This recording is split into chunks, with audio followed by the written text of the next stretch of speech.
রাত 2:15 চারপাশ নিস্তব্ধ। আপনার হাতে থাকা বাটন ফোনটার ছোট্ট স্ক্রিন থেকে বের হওয়া মৃদু নীল আলোয় আপনার মুখটা আলোকিত হয়ে আছে। আপনি কম্বলের ভেতরে খুব সাবধানে ফোনের কিপ্যাড টিপছেন, যেন শব্দ না হয় অথবা কেউ দেখে না ফেলে। 2012-13 সালের কথা। মাত্র ইন্টারনেট আসতে শুরু করেছে। তখন কিন্তু স্মার্টফোনও ছিল না। নেট ব্যবহার করতে হলে বাটন ফোনই ছিল আমাদের ভরসা। ওই সময় ইন্টারনেটে কোনো কিছু বের করলে মনে হতো পৃথিবী জয় করে ফেলেছি। কি দারুণ এক অনুভূতি, যা ভাষায় প্রকাশ করা সম্ভব না। আমাদের জেনারেশনের কাছে ইন্টারনেট মানেই ছিল অপেরা মিনি। কিন্তু আপনি কি জানেন সেই সময় এই ছোট্ট ব্রাউজারটি বিশ্বজুড়ে কতটা পাওয়ারফুল ছিল? আজকের হাই স্পিড 5G যুগে আমাদের কাছে এটি কেবল একটি পুরনো অ্যাপ মনে হতে পারে। কিন্তু ২০১২ সালের পরিসংখ্যানের দিকে তাকালে আপনি চমকে উঠবেন। সেই সময় বিশ্বজুড়ে মোবাইল ব্রাউজার মার্কেটের প্রায় ২৬.৫৮% ছিল একা অপেরা মিনির দখলে। আজ যেখানে গুগল ক্রোম রাজত্ব করছে, তখন ক্রোমের অস্তিত্ব মোবাইলে ছিল মাত্র 0.5%-এরও কম।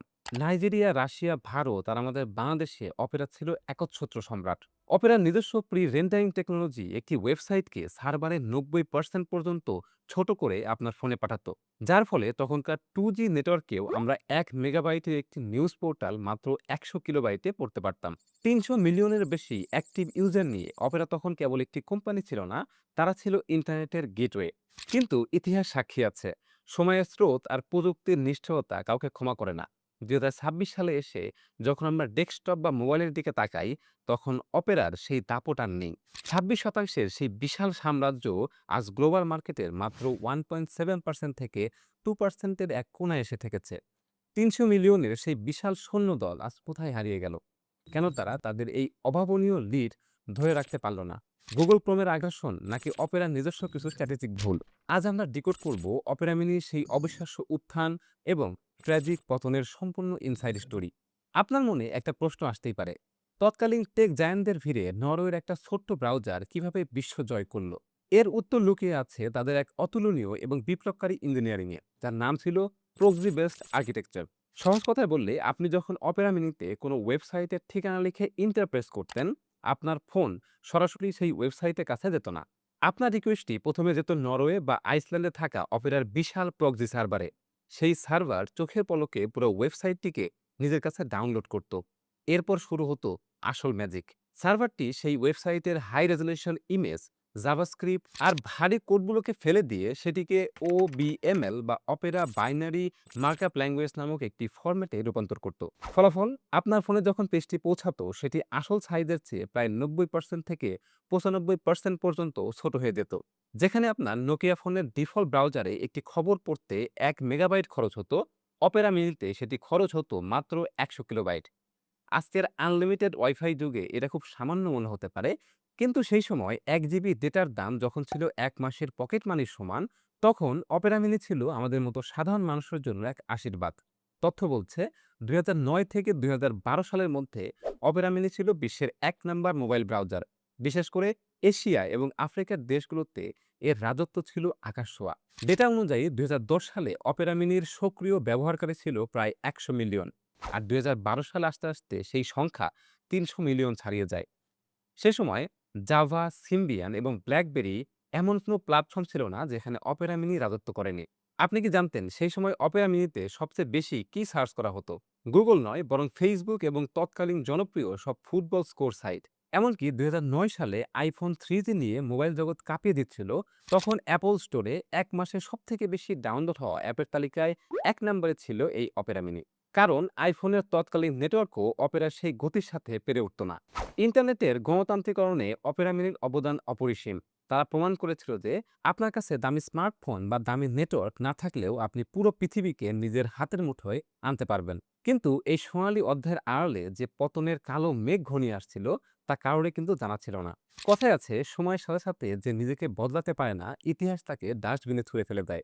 অপেরা মিনির ক্ষেত্রেও এর ব্যতিক্রম হয়নি। ২০১২ সাল পর্যন্ত যে সাম্রাজ্য অজেয় মনে হচ্ছিল, ২০১৩ সালের পর থেকেই সেখানে ফাটল ধরতে শুরু করে। কিন্তু কেন? কেন ৩০০ মিলিয়ন মানুষের ভরসা এত দ্রুত ধসে পড়ল? এর পিছনে ছিল ৩টি বড় এবং নিষ্ঠুর কারণ। প্রথম কারণ, ডিফল্ট সিস্টেমের আগ্রাসন। গুগল যখন অ্যান্ড্রয়েডকে বিশ্বের ১ নাম্বার মোবাইল অপারেটিং সিস্টেমে পরিণত করল, তারা একটি অত্যন্ত চতুর চাল চালল।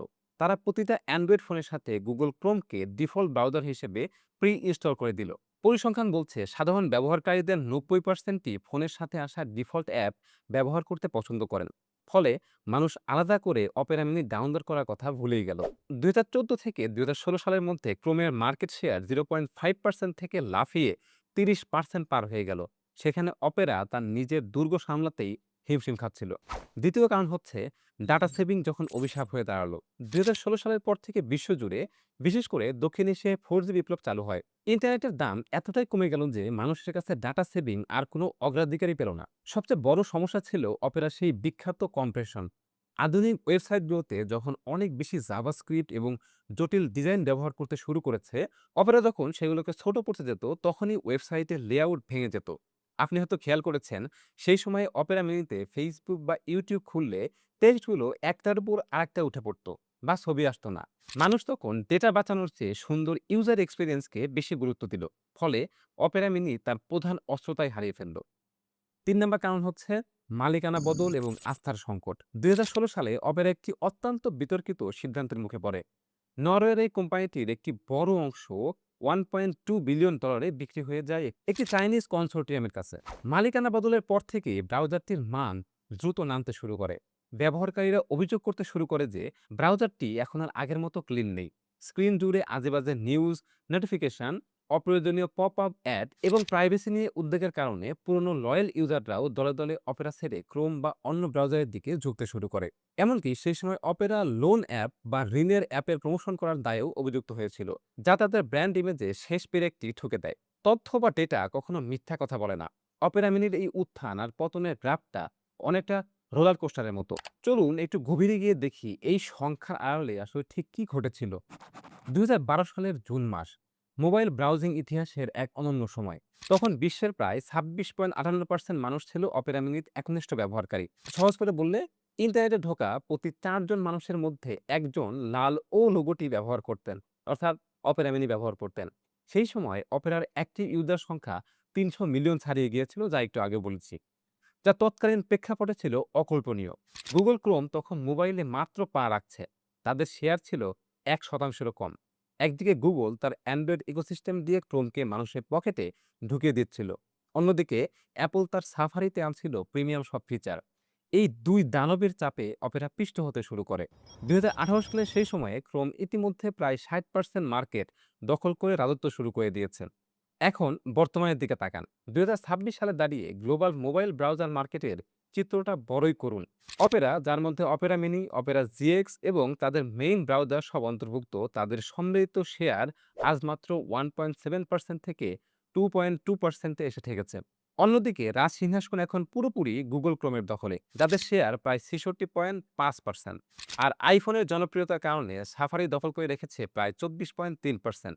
বাকি সামান্য যেটুকু পড়ে আছে তা স্যামসাং ইন্টারনেট এবং এইজের মতো ব্রাউজারগুলোর মধ্যে ভাগাভাগি হয়ে গেছে। তবে মজার ব্যাপার হলো, অপেরা কিন্তু এখনো পুরোপুরি মরে যায়নি। তারা এখন একটি নিশ বা বিশেষ শ্রেণীর ব্রাউজার হিসেবে টিকে আছে।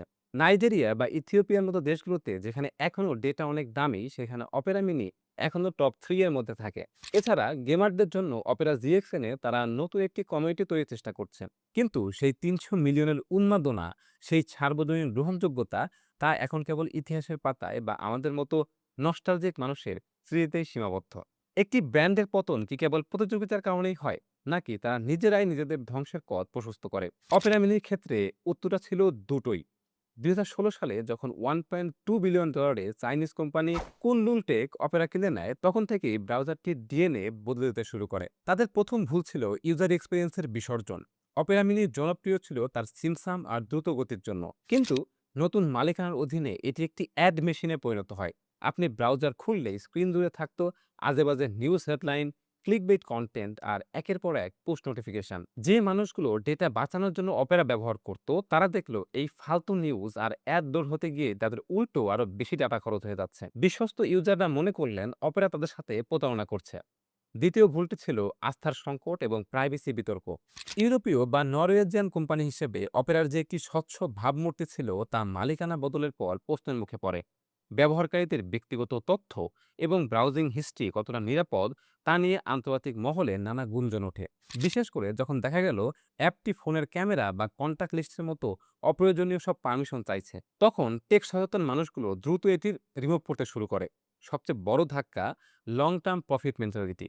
২০২০ সালের দিকে একটি বড় বিতর্ক সামনে আসে। অভিযোগ ওঠে যে অপেরা তাদের ব্রাউজারের মাধ্যমে কেনিয়া, নাইজেরিয়া এবং ভারতের মতো দেশগুলোতে উচ্চ সুদের লোন অ্যাপ বা কিস্তিতে টাকা দেওয়ার অ্যাপ প্রমোট করছে। গুগলের পলিসি ভায়োলেশনের দায়েও প্লে স্টোর থেকেও তারা একসময় চাপের মুখে পড়ে। একটি টেকনোলজি কোম্পানি যখন মানুষের সমস্যার সমাধান করার বদলে মানুষের দুর্বলতাকে পুঁজি করে ব্যবসা শুরু করে, তখন সেই ব্র্যান্ডের ভ্যালু শূন্যে নেমে আসে। অপেরা মিনি তাদের সেই পুরনো আভিজাত্য হারিয়ে কেবল একটি মানি মেকিং টুলে পরিণত হয়েছিল। সোজা কথায় অপেরা ভুলে গিয়েছিল তাদের ইউজাররা কারা। তারা সিলিকন ভ্যালির লড়াইয়ে হারেনি, তারা হেরেছে তাদের নিজস্ব নৈতিকতা আর ইউজারদের আস্থার কাছে। আজ যখন আপনি অপেরা মিনি ডাউনলোড করেন, আপনি আর সেই পুরনো বন্ধুকে খুঁজে পাবেন না, পাবেন কেবল বিজ্ঞাপনে ঠাসা একটি কঙ্কাল।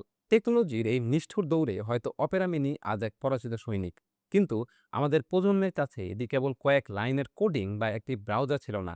এটি ছিল আমাদের কৈশোরের প্রথম ডিজিটাল পাসপোর্ট। মনে পড়ে সেই দিনগুলোর কথা, যখন বাসার সবাই ঘুমিয়ে পড়লে চার্জার লাইটের আলোয় বসে আমরা এই লাল ও আইকনটার দিকে তাকিয়ে থাকতাম। মডেম বা ওয়াইফাই যখন সায়েন্স ফিকশন মনে হতো, তখন এই অপেরা মিনি আমাদের শিখিয়েছিল পৃথিবীতে আসলে কতটা বড়। ক্রিক ইনফোতে রিফ্রেশ বাটন চেপে বল বাই বল আপডেট দেখা, অপেরা কমিউনিটির ব্লগে নিজের মনের কথা লেখা, প্রিয় কোনো গান ডাউনলোডের সেই ৩-৪ মিনিটের অন্তহীন অপেক্ষা, এই প্রতিটি রোমাঞ্চের সাক্ষী ছিল অপেরা মিনি। এটি কেবল আমাদের ডেটা বাঁচায়নি, এটি আমাদের মতো কোটি তরুণকে ইন্টারনেটের সাথে পরিচয় করিয়ে দিয়েছিল। আজ আমাদের হাতে দামি স্মার্টফোন আছে, সেকেন্ডে গিগাবাইট স্পিড আছে, কিন্তু সেই 2G স্পিডে একটা পেজ লোড হওয়ার পর যে অনাবিল আনন্দ ছিল, তা আজ এই হাই স্পিড ইন্টারনেটের যুগে কোথায় যেন হারিয়ে গেছে। অপেরা মিনির পতন আমাদের এই কঠিন সত্য মনে করিয়ে দেয়, সময় এবং উদ্ভাবন কারোর জন্য অপেক্ষা করে না। আপনি আজকে সম্রাট হতে পারেন, কিন্তু আগামীর সাথে তাল মেলাতে না পারলে ইতিহাস আপনাকে কেবলই একটি নস্টালজিয়া বানিয়ে দেবে। স্মৃতিগুলো কি এখনো মনে পড়ে? আপনার জীবনের প্রথম ইন্টারনেট ব্যবহারকারী কি এই অপেরা মিনি ছিল? নাকি অন্য কোনো ব্রাউজার দিয়ে আপনার যাত্রা শুরু হয়েছিল? আপনার সেই পুরনো স্মৃতিগুলো কমেন্ট বক্সে আমাদের জানান। ভিডিওটা ভালো লাগলে শেয়ার করতে পারেন সেই বন্ধুদের সাথে, যাদের সাথে একসময় আপনিও কম্বলের নিচে লুকিয়ে অপেরা মিনিতে সারা রাত কাটিয়েছেন। আজকের ভিডিও এতটুকুই। ভালো থাকবেন।